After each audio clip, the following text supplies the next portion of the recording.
زیادہ اہم ہے اسلام میں، تو عادت ڈالو اس کی۔ تو اسی طرح کوئی بھی برائی جب آپ 2-4 دفعہ بچتے ہو تو بچنے کی عادت پڑ جاتی ہے۔ جن کو زنا کا موقع ملا زندگی میں 2-3-4 دفعہ اور بچ گئے، اب عادت پڑ گئی، اب زنا ان سے نہیں ہوگا۔ اب ان کو لگے گا یار یہ ہم نے کیا ہی نہیں کیا، اپنے آپ کو بچایا، تو ہم کیوں اس گند میں منہ مارے ہم، وہ عادت پڑ جائے۔ اس طرح شادیوں کی بھی اللہ معاف فرمائے عادت پڑ جاتی ہے۔ جب میری 3 شادیاں تھیں نا تو وہ تو ہر سال میں ایک ایک ٹک ٹک کر کے 3 ہو گئی، چوتھی میں بہت ٹائم لگا، تو میں دوستوں سے کہتا تھا بہت دنوں سے میری شادی نہیں ہوئی ہے، عجیب سا فیل ہو رہا ہے مجھے۔ وہ کہتے تھے کیا مطلب؟ میں کہتا تھا یار اتنے ٹائم میں ہو جاتی تھی، بہت ٹائم ہو گیا۔ تو کہہ رہے یہ 3 کیا ہے؟ میں نے کہا وہ تو ٹھیک ہے لیکن عادت پڑ گئی ہے شادی کرنی، تو بہت دنوں سے نہیں ہوئی اس لیے میری جلدی سے کرا دو۔ پھر ہو گئی، اللہ کا شکر ہے، اب تو اللہ نے پابند کیا، اب تھوڑی کر سکتے ہیں۔ تو اب نہیں کرنے کی عادت ہوتی جا رہی ہے آہستہ آہستہ، کیونکہ اب چوتھی کے بعد تو آپشن ہی ختم ہے۔ تو شروع میں تو بہت ڈپریشن میں جاتا تھا کہ دوبارہ شادی، پھر سوچتا تھا اللہ نے ناجائز کیا ہوا ہے، اب اللہ نے پابندی لگائی ہوئی ہے، تو آہستہ آہستہ اب میں یوز ٹو ہو گیا، اب نہیں ہونے کی آہستہ آہستہ یعنی ماحول میں آتی، ورنہ میں رشتے ہی لینے جا رہا ہوتا تھا، کبھی ادھر گیا ہوں کبھی، تو اب جب کئی سے رشتے ہی نہیں لینے جا رہے آپ، تو ایک عجیب سی ڈپریشن سی ہوتی تھی یار یہ کیا ہو گیا۔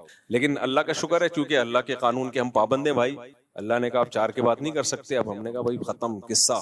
تو اب آہستہ آہستہ مجھے عادت پڑ رہی ہے نہیں کرنے کی، تو عادت بڑی چیز ہے، اب مجھے نہیں کرنے کی تقریباً عادت ہو گئی ہے، ٹھیک ہے نا، تھوڑے دنوں میں وہ وسوسے بھی بالکل نکل جائیں گے۔ تو خیر یہ مذاق تھا، اس کو حقیقت نہ لیں، ہے تو حقیقت لیکن اس کو مذاق کے طور پہ لیں آپ۔ تو اب کیا ہے نماز میں، کیا ہے بھائی، قوت ارادی موت تک آپ سے نماز نہیں پڑھوا سکتی۔ اتنا انسان ارادے کا پکا نہیں ہوتا کہ کنٹینیوسلی کئی سالوں تک ایک کام کرتا رہے۔ وہ جیلوں میں جو لوگ چلے جاتے ہیں 2-4 دن ڈپریشن ہوتی ہے، بہت سخت عذاب میں ہوتے ہیں، اگر وہ صبر کر لیتے ہیں 1 مہینے 2 مہینے، تو جو جیل کے سے چھوٹ کے آتے ہیں نا، وہ کہتے ہیں جنہوں نے صبر نہیں کیا نا وہ پاگل ہو گئے، اور جنہوں نے صبر کیا اپنے آپ کو بزی کر لیا ورزش میں ان چیزوں میں، تو ان کو پھر اندر رہنے کی عادت پڑ گئی، وہ پاگل نہیں ہوتے پھر۔ تو اس سے پتا چلتا ہے یار جب جیل کی زندگی کی عادت پڑ سکتی ہے تو نماز تو اس سے بہت ہلکی چیز ہے بھائی۔ اصل کام یہ ہے کہ چند دن کنٹینیوسلی اپنے دل پہ زور دے کے اپنی خواہش پہ کنٹرول کر کے ایک کام کر لو تو آپ کو عادت پڑ جائے گی۔ جن لوگوں کو فحش فلمیں دیکھنے کی عادت ہے، بد نظری کی عادت ہے، وہ بھی چند دن نہ کریں، وہ سخت تکلیف ہوگی، لیکن یہ گارنٹی سے کہہ دوں یہ ہمیشہ کے لیے تکلیف نہیں ہوتی۔ چند دن ایک بھونچال آئے گا، نہیں کرنا بھائی، گناہ نہیں کرنا ہے، آہستہ آہستہ آہستہ آہستہ آہستہ آہستہ آپ کو اس سے بچنے کی عادت ہو جائے گی۔ تو کام کرنے کی بھی عادت پڑ جاتی ہے، کام نہیں کرنے کی بھی عادت پڑ جاتی ہے۔ یہ لوگ جو چرس پیتے ہیں، ہیروئن پیتے ہیں، نہیں پیے، چند دن تکلیف ہوگی، اس کے بعد تکلیف ہونا ختم۔ کیوں ختم؟ اس لیے کہ اب وہ کام نہیں کرنے کی عادت پڑ گئی ہے۔ تو اللہ نے قرآن میں کیا کہا کہ اللہ سے ریلیشن مضبوط ہوتا ہے، تو مضبوط کرو، اور ریلیشن کیسے مضبوط ہوگا؟ نماز کے ذریعے۔ دوسری چیز اپنی شرمگاہ کی حفاظت، یہ چیز بھی آپ کو کافروں میں نہیں ملے گی۔ آپ نے دیکھے ہندو بھگوان کی خاطر برائی سے بچ جائیں، نظر کی حفاظت کریں، زنا سے بچ جائیں، شاید کچھ لاکھوں میں کوئی ایک ہو۔ انگریزوں میں تو جو عیسائی ہیں، یہ پورا امریکہ یورپ تو کرسچینٹی ہے نا، یہ تو کرسچن ہے، اپنے آپ کو منہ سے بولتے بھی ہم کرسچن ہیں۔ کیا انہیں معلوم نہیں ہے کہ حضرت عیسیٰ علیہ السلام نے زنا کو حرام قرار دیا ہے، لیکن کیا بچتے ہیں؟ تو اللہ سے ریلیشن کے بغیر آدمی زنا سے بچ نہیں سکتا ہے۔ وہی بچے گا جس کے دل میں اللہ کا خوف ہو۔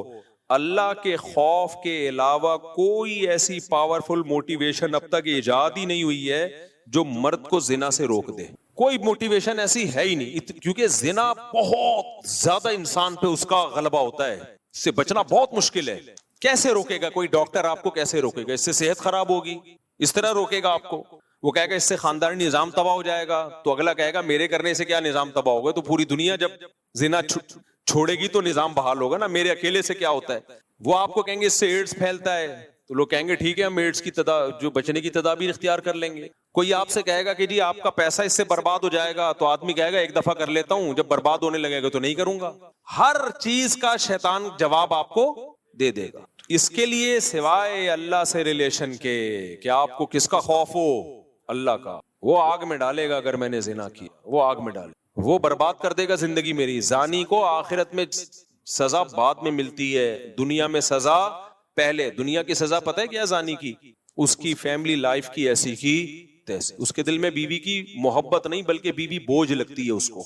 آپ سوچو جس کو اپنی بیوی بوجھ لگنا شروع ہو جائے اس کو گھر میں کیا مزہ آئے گا۔ شادی شدہ آدمی سفر میں جاتا ہے, گھر میں بھاگنے کی اس کو جلدی ہوتی ہے, اس سے میاں بیوی کا ریلیشن بنتا ہے, پھر اولاد کا ماں باپ سے ریلیشن بنتا ہے, تو اس کے ایک جس کو ہندی میں کہتے ہیں نا پریوار ہوتا ہے, خاندان ہوتا ہے.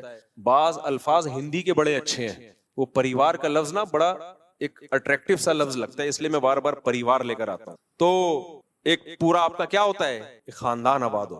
عورت کو شوہر پہ اعتماد ہوتا ہے, کیونکہ یہ جو شوہر 2 نمبر ہوتے ہیں یہ بالآخر پکڑے جاتے ہیں, یہ ہو نہیں سکتا کہ پکڑے نہ جائیں, یہ کہیں نہ کہیں پکڑے جاتے ہیں. عورت کو پتہ چل جاتا ہے کہ اس کا ریلیشن ہے, اور پھر عورت کے دل میں شوہر کی 2 ٹکے کی حیثیت نہیں. بعض دفعہ تو یہ ہوتا ہے کہ عورت شوہر کی قدر کرنا چھوڑتی ہے, ٹائم پاس کرتی ہے, اور بعض دفعہ خود بھی وہ بد کردار بن جاتی ہے. وہ کہتی ہے جب تمہارے تعلقات ہو سکتے تو ہمارے کیوں نہیں ہو سکتے. تو اب کیا ایسا رشتہ تو گیا تیل لینے, رشتہ کہاں گیا, بولو تیل لینے. تو جب رشتہ تیل لینے گیا تو اس کا نقصان کیا ہوگا کہ زانی جو زنا کر کے جو تھوڑی دیر کی خوشی ہوتی ہے وہ تو حاصل ہوتی ہے, لیکن جو ایک کنٹینیوسلی ایک خوشی انسان کو گھر میں بیوی بچوں کی محبت سے, اور پھر وہ بڑھاپے میں دادا دادی نانا نانی, یہ ساری جو ایک مستقل خوشی ہے, یہ ہمیشہ کے لیے اس سے کیا ہو جاتا ہے, محروم. بالکل نشے کی مثال ہے کہ چرس پینے کا مزہ 10-15 منٹ کا, مجھے ٹوٹل کیلکولیشن معلوم نہیں کیونکہ میں کوئی چرسی الحمدللہ ہوں نہیں, آئندہ کسی چرسی سے پوچھوں گا. کل میں نے 3 جہاز دیکھے, 3 جہاز دیکھے. کل میں نیو کراچی سے آ رہا تھا, بہت عرصے کے بعد مجھے جہاز نظر آیا. 3 جہاز, میں نیو کراچی سے آ رہا تھا تو جھاڑیوں کے اندر 3 بندے بیٹھے ہوئے ہیں, ان کو جہاز کہتے ہیں نا ہم لوگ, یہ ہوا میں ہوتے ہیں. اچھا وہ چرسی نہیں تھے, کیونکہ جو ان کی حالت ہوئی تھی نا اس سے لگ رہا تھا یہ چرس تو چھوٹا نشہ ہے, یہ کچھ اور ہی کر رہے ہیں. تو میں نے گاڑی تھوڑی سلو کر لی, میں نے کہا جھانک کے دیکھیں یہ کر کیا رہے ہیں. تو اچھا زیادہ قریب ہم نے دیکھا ٹیکا ہے ایک کے ہاتھ میں, انجیکشن, تو ایک دوسرے کو انجیکشن لگا رہے ہیں. اللہ کی پناہ یار, جو ان کا منہ بالکل ایسا جیسے ڈیزل, ایسے کالے ہوئے کپڑے پھٹے ہوئے, برباد زندگی, ان کی زندگی برباد.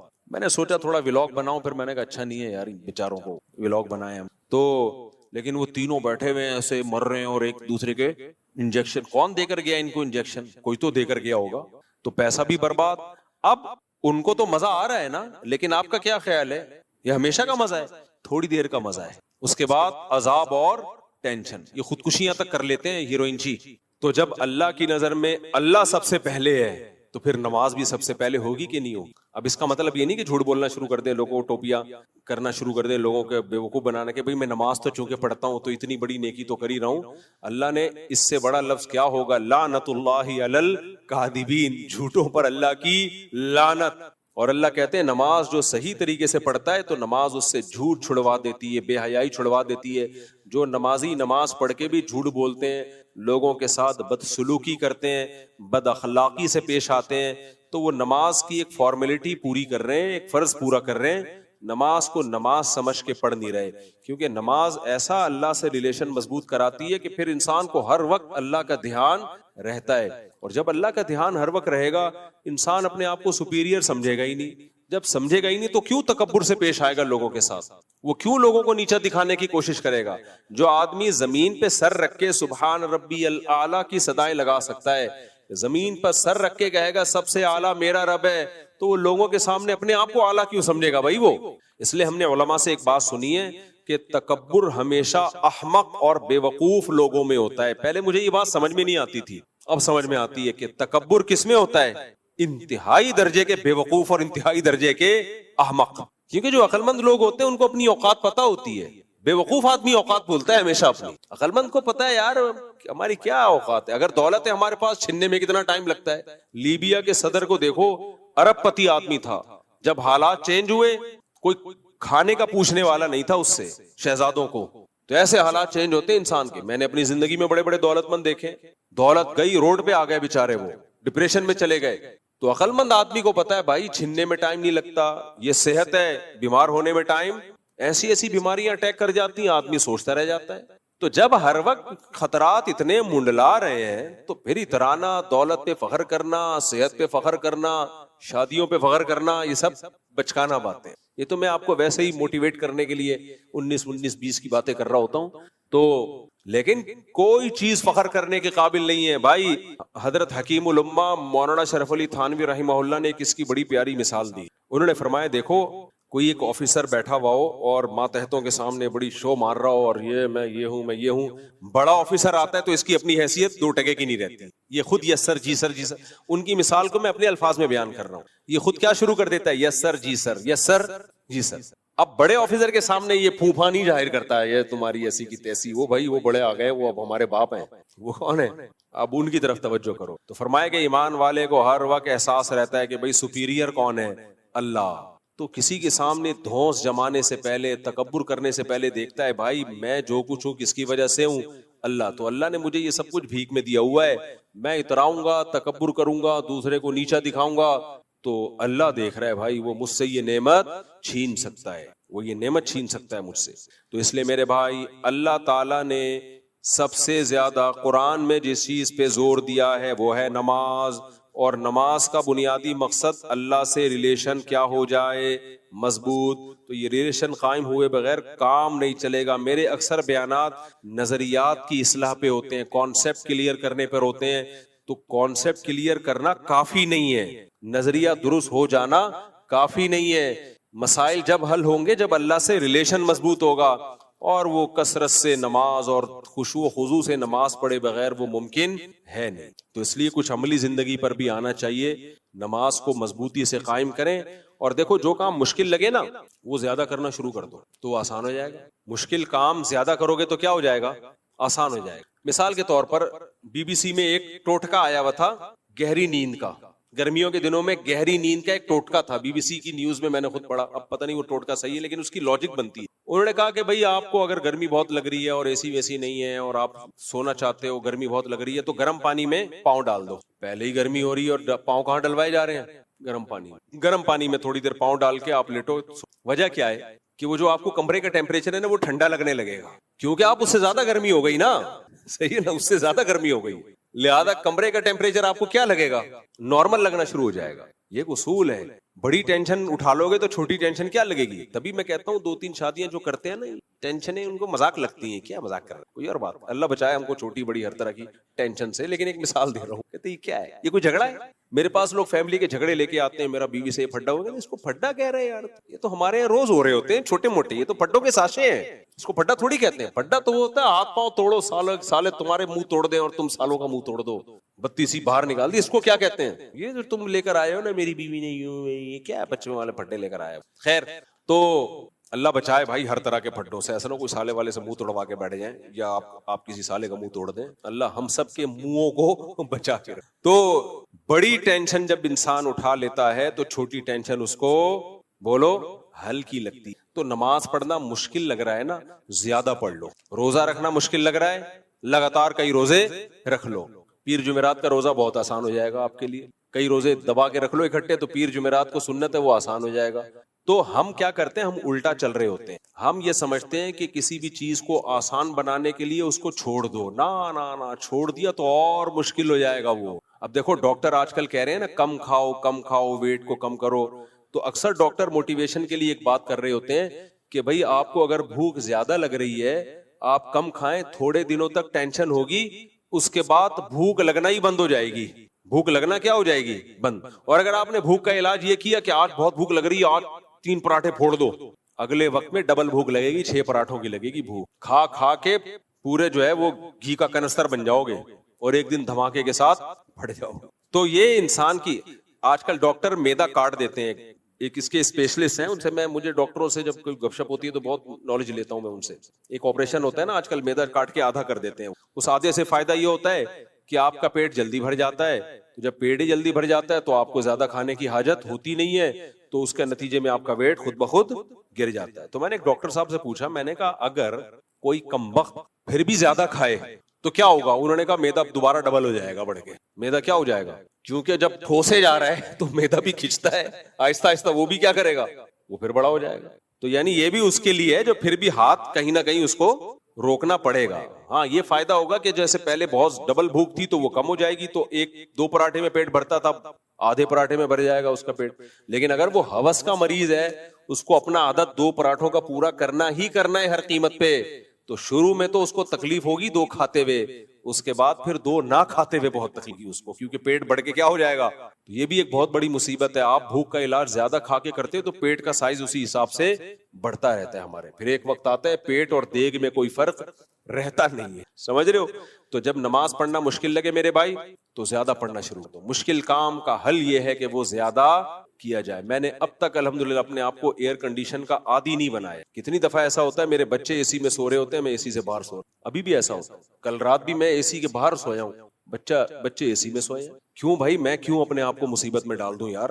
پسینہ نکلے تھوڑا سا, رنگ رنگ رنگ رنگ رنگ پنکھے کی آواز آئے, ایسے نازک مزاج ہو جاتے ہیں پنکھے کی آواز سے ہی نیند نہیں آ رہی ہوتی. کیا فائدہ ایسے چھوئی ہوئی بننے کا میرے بھائی. اور یہ جو پسینہ نکلے گا فائدہ ہوگا, فائدہ ہوتا ہے اس سے پسینہ نکلنے سے. کوئی بات نہیں, کبھی اے سی میں سو جاؤ, کبھی اے سی کے باہر سو جاؤ, ہر طرح کی عادت ہونی چاہیے. تو آپ نے کیا کرنا ہے نماز کی, بس ایک آخری بات کر کے, کسی کو بالکل دل نہ لگتا ہو نا نماز میں, ہمت کر کے 50 رکعت نفل ایک ٹائم پہ پڑھ لے. وہ آپ دیکھو اگلے ٹائم پہ نماز میں مزہ آنا شروع ہو جائے گا. اس کو لکھ کے دے دوں, اگلے ٹائم پہ نماز میں اس کو مزہ آنا شروع ہو جائے گا. ہمت کر کے یہ کہ دفعہ میں 50 رکعت پڑھ لے, خشوع و خضوع کے ساتھ, ایسے اقبل طریقے سے نہیں پڑھے, ڈیشن کر کے تمیز سے 50 رکعت ایک ہی ٹائم پہ پڑھ لے, تو اگلے ٹائم پہ نماز بہت ہلکی لگنے لگے گی اس کو. اللہ تعالی ہمیں نمازی بنائے, اللہ ہمارا اپنے سے تعلق مضبوط کرے. اس کے بغیر گزارا دنیا میں بھی سکون ملے گا بھائی, آخرت میں بھی ملے گا. نماز وطر کیسے پڑھیں, وطر پڑھنے کا مکمل طریقہ بتا دیں, اور آپ کس طریقے سے وطر پڑھتے ہیں یہ بھی بتا دیں. نیز اگر دعائے قنوت یاد نہ ہو تو اس کی جگہ کون سی دعا پڑھیں. ربیہ کراچی سے. وطر کے بارے میں بہت ساری احادیث ہیں جن میں مختلف طریقے وطر کے بیان کیے گئے ہیں. بعض علماء کا موقف یہ ہے کہ ہر طریقے سے وطر ادا ہو سکتی, 3 رکعت بھی, 1 رکعت بھی, 1 سلام کے ساتھ بھی, 2 سلام کے ساتھ بھی. اور بعض علماء نے ان تمام احادیث میں تطبیق دی ہے کہ یہ اپنے ظاہر پر نہیں ہے کہ, اور انہوں نے کہا کہ اصل تو وہ طریقہ ہے جو حضرت عائشہ رضی اللہ تعالی عنہ نے بتایا, صحیح حدیث ہے کہ کان نبی صلی اللہ علیہ وسلم یوتر بثلاث, نبی صلی اللہ علیہ وسلم 3 وطر پڑھتے تھے, لا یسلم الا فی آخرہن, اور صرف آخر میں سلام پھیرتے تھے. اور پہلی رکعت میں سبح اسم ربک الاعلی, دوسری میں قل یا ایھا الکافرون, تیسری میں قل ھو اللہ احد پڑھتے تھے. تو فقہائے حنفیہ نے اس حدیث کو اصل بنایا ہے اور باقی احادیث میں تعویل کی ہیں, وہ اپنے ظاہر کے خلاف ہیں. وہ تعویلات کیا کی ہیں, ایک بہت طویل موضوع ہے, اس پر علماء بہت کچھ کہہ چکے ہیں. تو وہ میں کبھی موقع ملا تو انشاءاللہ میں اس کو ڈیٹیل میں ریکارڈ کرواؤں گا. جیسے حدیث میں آتا ہے کہ اوتر بواحدۃ, 1 رکعت وطر پڑھو, تو اس کا مطلب جو 1 رکعت وطر پڑھو یہ تو اردو میں ترجمہ ہے نا. اس کا مفہوم بہت سے فقہا کے نزدیک یہ ہے کہ اوتر بواحدۃ, 2 رکعت کو 1 رکعت کے ذریعے طاق بنا دو. جب پہلے 2 رکعت اور اس کے بعد 1 رکعت ملاؤ گے تو یہ پچھلی 2 بھی جفت کے بجائے طاق بن جائیں گی, یعنی ایون کے بجائے آڈ بن جائیں گی. تو طاق کہتے ہیں آڈ کو. تو یعنی بہت ساری روایتوں میں اس طرح سے تطبیق دی گئی ہے. اس کے کیا دلائل ہیں, بہت طویل موضوع ہے. تو میں چونکہ فقہ حنفی کو فالو کرتا ہوں, باقی فقہ کو بھی درست سمجھتا ہوں میں. فالو تو ایک ہی کو کرنا چاہیے. ایک کشتی کا سوار ہو آدمی جو ہے نا, وہ تھالی کا بینگن نہ بنے, کبھی ادھر لڑک رہا ہے کبھی ادھر لڑک رہا ہے. سب کو صحیح سمجھے. سارے اہل سنت والجماعت کے مکاتب فکر ہیں, حنفیہ, مالکیہ, شافعیہ, حنابلہ, فالو ایک کو کرنا چاہیے. تو میں اسی طریقے سے پڑھتا ہوں جیسے جو احناف کا قول ہے, پہلی رکعت, پھر دوسری رکعت, پھر اس کے بعد اتحیات, پھر اتحیات کے بعد کھڑے ہو گئے, پھر اس کے بعد جناب کوئی بھی صورت پڑھی بہتر ہے, سورہ اخلاص پڑھیں جیسے حدیث میں آتا ہے.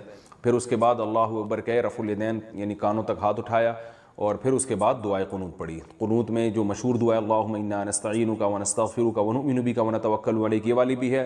اللہم اہدنا فیمن ہدیت, یہ دعا بھی ثابت ہے. اور اس طریقے سے پوری نماز ادا کرتا ہوں میں. اور یہ والا طریقہ جو احناف جس طریقے سے پڑھتے ہیں, اتنی بات خوب سمجھیں, یہ ایسا طریقہ ہے کہ اس طریقے سے وطر پڑھنے پر سب کے نزدیک وطر ادا ہو جائیں گے, اور سب کے نزدیک افضل طریقہ یہی ہے. یہ ذہن میں رکھیں. یعنی مالکیہ کے نزدیک بھی اس طریقے سے وطر ہو جائے گا, شافعیہ کے نزدیک بھی ہو جائے گا, امام احمد بن حنبل کے نزدیک بھی ہو جائے گا, اور امام ابو حنیفہ کے نزدیک تو ہو ہی رہا ہے. تو چاروں فقہا, امام مالک, امام ابو حنیفہ, امام شافعی, امام احمد بن حنبل, چاروں کا اجماع ہے کہ اس طریقے سے وطر ادا بہرحال ہو جائیں گے. باقی طریقوں میں اختلاف ہے, کسی کے ہاں ہو رہا ہے کسی کے ہاں نہیں ہو رہا. تو اس لیے بھی اس میں اچھا, اس پر بھی اجماع ہے کہ اس طریقے سے ہو جائے گا, اور اس پر بھی اجماع ہے کہ سب سے بہتر طریقہ یہی ہے وطر پڑھنے کا. تو اس لیے اس لحاظ سے بھی اس کو فوکس کرنا چاہیے, اس طریقے کو, کہ اس پر سب کے نزدیک وطر ادا ہو جائیں گے, اور یہ طریقہ صحیح حدیث سے ثابت بھی ہے. اور دوسری بات یہ کہ اس پر سب کے نزدیک افضل طریقہ یہی ہے وطر پڑھنے کا، تو یہ بے غبار ہے۔ شیر نواز صاحب عراق سے، انہوں نے بہت دنوں سے کئی مسائل پوچھے ہوئے ہیں تو جمع بھی ہو گئے، میں نے کہا چلو آج ان کے سارے مسائل میں نمٹا دیتا ہوں۔ عراق سے شیر نواز صاحب نے مختلف مسائل پوچھے ہیں۔ کہتے ہیں کہ یہ وہاں شواف حضرات بہت زیادہ ہیں تو کچھ مسلکی اختلاف کی وجہ سے ان کو کچھ پرابلمز ہیں۔ کہتے ہیں کہ مجھے نہیں پتا کہ وطر پڑھنے کے بارے میں کیا حکم ہے، مہربانی فرما کے بتا دیجئے، کیونکہ شافعی مسلک میں زیادہ تر لوگ عشاء کے وقت سنتوں کے بعد مسجد سے نکلتے ہوئے میں نے دیکھا ان لوگوں کو، مجھے نہیں لگتا کہ وہ سارے تہجد کے وقت میں پڑھتے ہوں گے۔ تو دیکھیں یہ وطر جو ہے یہ واجب ہے، اور امام شافعی کے ہاں بھی واجب کے قریب ہے، سنت موقدہ جو واجب کے قریب، اور امام احمد بن حنبل سے تو یہاں تک مروی ہے کہ جو وطر نہیں پڑھتا اس کی گواہی بھی قبول نہیں۔ وجہ اس کی ہے کہ رسول اللہ صلی اللہ علیہ وسلم نے فرمایا ان اللہ زادکم صلاۃ الا وہی الوتر، اللہ نے ایک اور نماز کا اضافہ کر دیا اور وہ وطر ہے۔ صحیح حدیث ہے، یہ ناصر البانی رحمہ اللہ نے اس کو صحیح قرار دیا۔ یہ میں ان کا البانی رحمہ اللہ کا حوالہ اس لیے دے رہا ہوں کہ ہمارے اہل حدیث حضرات ان کو زیادہ مانتے ہیں۔ تو اور بھی بہت ساری روایات ہیں، نبی صلی اللہ علیہ وسلم سے وطر کی قضا بھی ثابت ہے۔ تو وطر کا حکم عام سنتوں کی طرح نہیں ہے، البتہ یہ ضرور ہے کہ ایسے فرض بھی نہیں ہے جیسے 5 نمازیں فرض ہیں، لیکن بہرحال ایسا بھی نہیں ہے کہ عام مستحبات کی طرح اس کو مستحب قرار دیا جائے کہ جس کا دل چاہے پڑھے جس کا دل چاہے چھوڑ دے۔ آپ صلی اللہ علیہ وسلم نے فرمایا کہ صلاۃ اللیل مثنی وثنی مثنی مثنی واذا خفت الصبح فاوتر بواحدۃ، کہ جب تمہیں خطرہ ہو کہ صبح ہونے والی ہے تو ایک رکعت وطر پڑھو۔ وطر پڑھنے کا مطلب یہ کہ اوتر کا مطلب جفت، جو 2 رکعتیں تھی ایک کے ذریعے ان کو جو جفت نماز تھی اس کو وطر بنا دو، یعنی طاق بنا دو۔ باقی یہ ایک اختلافی مسئلہ ہے کہ 1 رکعت وطر پڑھنی چاہیے، 3 رکعت وطر پڑھنی چاہیے، یہ ابھی اس کا موقع نہیں ہے۔ آپ نے تو صرف یہ پوچھا ہے کہ لازم ہے یا نہیں، تو لازم ہے، اور امام شافعی رحمہ اللہ تعالیٰ بھی اس کے سنت موقدہ ہونے کے قائل ہیں، لیکن ایسی سنت موقدہ جس کو چھوڑنے کی بہرحال اجازت نہیں۔ تو اب عراق میں اگر شافعی لوگ اس طرح کر رہے ہیں تو یہ ان کا اپنا عمل ہے، تو آپ ایسا نہ کریں، آپ وطر لازمی پڑھیں۔ باقی یہ کہہ رہے ہیں کہ فجر کی دوسری رکعت میں یہ لوگ دعائے قنوت پڑھتے ہیں رکوع سے اٹھنے کے بعد۔ امام شافعی رحمہ اللہ کے نزدیک فجر کی دوسری رکعت میں جب آپ رکوع سے اٹھیں گے قوما کے لیے تو اس میں قنوت پڑھنا واجب، یہ امام شافعی کا موقف ہے۔ تمام شواف حضرات کو ہم نے بھی دیکھا اس طرح کرتے ہیں، باقی تینوں ائمہ کے نزدیک یہ لازم نہیں۔ تو آپ جب ان کے پیچھے نماز پڑھیں تو وہ قنوت پڑھیں، آپ خاموش رہیں، بلکہ اس میں دعا میں شرکت میں بھی کوئی نقصان نہیں ہے۔ شافعی لوگ زور سے آمین کہتے ہیں، آپ امام کی دعا پہ آہستہ آمین کہہ لیں، تو اس وقت اگر کوئی دعا پڑھ لی جائے تو اس سے نماز فاسد بہرحال نہیں ہوگی۔ تو آپ جماعت سے نماز ہی پڑھیں، اکیلے نہ پڑھیں۔ جب اپنی نماز پڑھیں آپ کسی وجہ سے جماعت رہ جائے تو پھر اس میں قنوت نہ پڑھیں، لیکن جب ان کے پیچھے نماز پڑھیں تو آپ خاموش کھڑے رہیں۔ نسیم اکرم، اگر حنفی نے وطر 1 رکعت اور 3 رکعتیں پڑھ لی تو کیا وطر دہرانے ہوں گے؟ جی ہاں، ہمارے نزدیک 1 رکعت وطر جائز نہیں ہے۔ نبی صلی اللہ علیہ وسلم کی جو اس پہ کئی بار بیان ریکارڈ کروا چکا ہوں کہ یہ جو حدیث میں آتا ہے نا یوتر بواحدۃ، 1 رکعت وطر پڑھتے تھے، تو اس کا مطلب وطر پڑھتے نہیں تھے، 2 رکعت کو 1 رکعت کے ذریعے طاق بناتے تھے۔ یوترو کا معنی ایتار، ایتار کا معنی جفت کو طاق بنانا، یہ ہماری رائے میں اس کا صحیح مطلب ہے، اور اس بارے میں بہت ساری احادیث ہیں کہ نبی صلی اللہ علیہ وسلم 3 رکعت وطر پڑھتے تھے۔ تو جس میں 1 کا تذکرہ ہے اس کی وہ تعویل کی جائے گی جس سے وہ تمام احادیثوں میں تطبیق ہو جائے۔ محمد سہیل احمد آباد سے پوچھتے ہیں اگر دعائے قنوت پڑھنا بھول جائیں وطر میں تو کیا کریں؟ وطر کی نماز میں دعائے قنوت بھول جائیں تو کیا سجدہ سہو کرنا واجب ہوگا یا دوبارہ دہرانی ہوگی نماز؟ نیز کیا دعائے قنوت کے علاوہ کوئی اور دعا بھی پڑھ سکتے ہیں؟ وطر میں کوئی بھی دعا پڑھنا واجب ہے، دعائے قنوت پڑھنا سنت موقدہ ہے، تو اس کا معمول بنا لینا دعائے قنوت چھوڑنے کا یہ ٹھیک نہیں ہے۔ لیکن اگر دعائے قنوت چھوڑ گئی اور اس کی جگہ کوئی دوسری دعا پڑھ لی تو بھی واجب ادا ہو جائے گا، اور اگر کوئی بھی دعا نہیں پڑھی ہے، بھولے سے جان کر اگر دعا چھوڑ دی آپ نے تو نماز دوبارہ پڑھنی پڑے گی، اور اگر بھولے سے آپ سے دعائے قنوت رہ گئی ہے یا کوئی بھی دعا نہیں پڑھی آپ نے بھولے سے تو سجدہ سہو کرنے سے نماز ادا ہو جائے گی۔